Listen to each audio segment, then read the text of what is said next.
Thank you. Last Corla, I want to address the 20% cut to the Respite Care Grant, which is being introduced by the Cabinet in Budget 2013. I'm not going to dwell, Last Corla, on the meanness of this cut. I'm not going to dwell on how unnecessary this cut is in the context of the Troika targets. And I'm not going to dwell on the hardship which we know this cut is going to cause across the country. All of this has been covered, Last Corla, with passion and eloquence by many other deputies. What I want to do is to demonstrate how technically flawed this cut is and how it will, in all probability, not save the state a single cent. Now, the Carers Association of Ireland tell us that there are 180,000 carers in Ireland, and we know that 77,000 of these are in receipt of the Respite Care Grant. Now, it's estimated that this care saves the state or is worth €4 billion. So, on average, 180,000 carers are providing €22,000 worth of care per year. Now, the figure that we're told this cut is going to save is €26 million, Last Corla, but of course it's not, because that money gets taken out of the economy. Using the government's multiplier, the saving would be €16 million.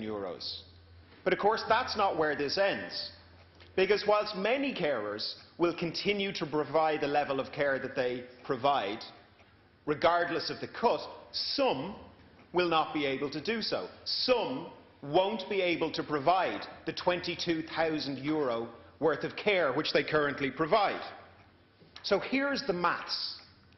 If just 1 in 100 of those 77,000 carers can no longer provide the care and pass it on to the state, pass the cost on to the state, that will wipe out the entire €16 million. So the question you have to ask from a policy perspective is, how many of the 77,000 are going to be forced to do this because of financial constraints? Now, we don't know, because the dole has not been provided with any technical appendix, with any analysis for this cut. But 1 in 100 doesn't seem that far-fetched.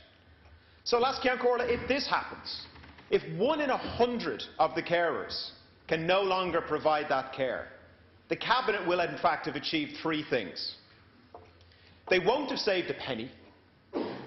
They'll have made lives more difficult for 77,000 carers and the people who they care for. And they will have shown a total disregard, Last Corla, for this House by not providing it with the time to debate the legislation or the data needed to interrogate it properly. I'd like to compliment Deputy Hannigan for bringing this motion forward and say that I am very proud to have signed it and will be voting in its favour very shortly. This is bad legislation and it is bad policy.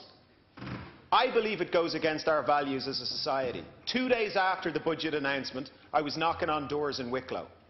And the single most common thing I heard from people on low incomes, from people on middle incomes, from people on high incomes, was do not bring in a cut to the carers. 1 minute, Deputy. Those on middle incomes, those on high incomes said, I will reluctantly pay higher taxes.